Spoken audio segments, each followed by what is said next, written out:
श्रीराम जय जय राम। श्रीराम जय जय राम। श्रीराम जय राम। ओम नमः शिवाय। ओम नमः शिवाय। ओम नमः शिवाय। योग वासिष्ठ दिवस क्रमांक 413। उपशम प्रकरण सर्ग 57। वसिष्ठ पुढे म्हणाले, रामा, आत्मसत्तेमध्ये जे सत्तेचे संवेदन असते तेच अहंतादी भेद आणि चिदाभास यांच्या रूपाने जगामध्ये व्यक्त दशेस येते. आत्मप्रकाशाच्या आत जे स्वतः सिद्ध असे प्रकाशकत्व असते तेच अहंतादी आणि वृत्तीभेद यांच्या रूपाने भासमान होते व सर्व वृत्तींमध्ये जी सामान्य वृत्ती अनुस्यूत असते तिलाच जीव ही संज्ञा दिली जाते.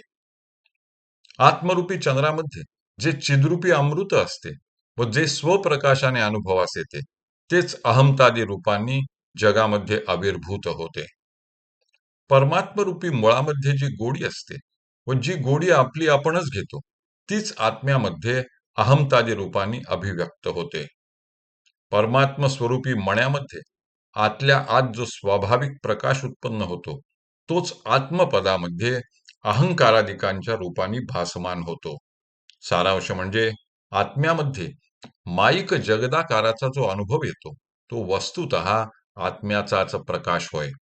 कारण आत्म्यामध्ये आत्म्या व्यतिरिक्त दुसरी कोणतीही वेद्य वस्तू असणे केव्हाही शक्य नाही.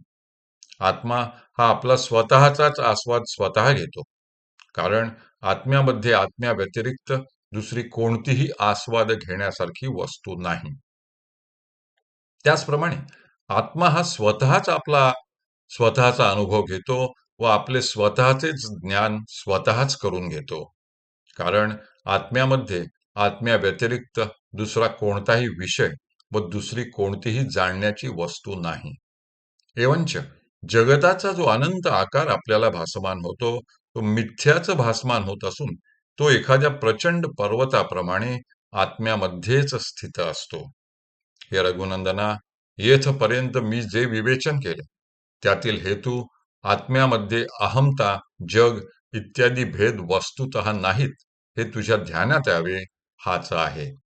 तत्वदृष्टीने विचार केला असता आत्म्यामध्ये चित्त नाही, चित्ताचे प्रकाशत्व करणारे चैतन्य नाही व जगदरूपादी भ्रम देखील नाही. ज्या मनुष्याला सम्यक ज्ञान झालेले आहे अशा मनुष्याच्या मनातील भ्रम पूर्णतः शांत होतो. ज्याप्रमाणे पाण्यामधील द्रवत्व धर्मामुळे त्यामध्ये भोवरे वगैरे उत्पन्न होतात त्याचप्रमाणे सर्वज्ञ ईश्वर आपल्या मायेमुळे आपल्यामध्येच जीव आणि जगत ही रूपे स्वतःच कल्पनेने धारण करतो. ज्याप्रमाणे पाण्यामध्ये द्रवत्व धर्म असतो आणि वायूच्या ठिकाणी स्पंद असतो त्याप्रमाणे सर्वज्ञ ईश्वराच्या ठिकाणी अहंता, देश, काल इत्यादी नाना रूपे केवळ भासमान होतात. आता ह्या ठिकाणी असा प्रश्न उत्पन्न होतो की जीव आणि जगत ही जी सर्वज्ञ ईश्वराची दोन रूपे आहेत ती जर ईश्वराहून भिन्न नाहीत तर जीव आणि ईश्वर यांच्यामध्ये भेद तो कुठे उरला? तर याचे समाधान असे आहे की ईश्वराच्या ठायी अखंड ज्ञानशक्ती असल्यामुळे त्याला आपल्या नित्य निरतिशयानंद स्वरूपाचे केव्हाही विस्मरण होत नाही.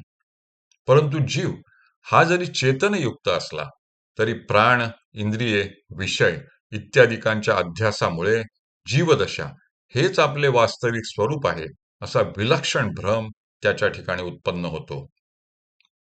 अशी वस्तुस्थिती असल्यामुळे अज्ञ जीवाच्या ठिकाणी ज्या ज्या विषय ज्ञानाच्या योगाने तृप्ती उत्पन्न होते किंवा अनन्य अशा स्वरूपाच्या ठिकाणी भोक्ता, भोग्य आणि भोग इत्यादी ज्या ज्या त्रिपुटीमय भावना उदय पावतात त्या त्या भावनांना अनुसरून ईश्वर भिन्न भिन्न विषयांच्या विचित्र रूपाने भासमान होतो.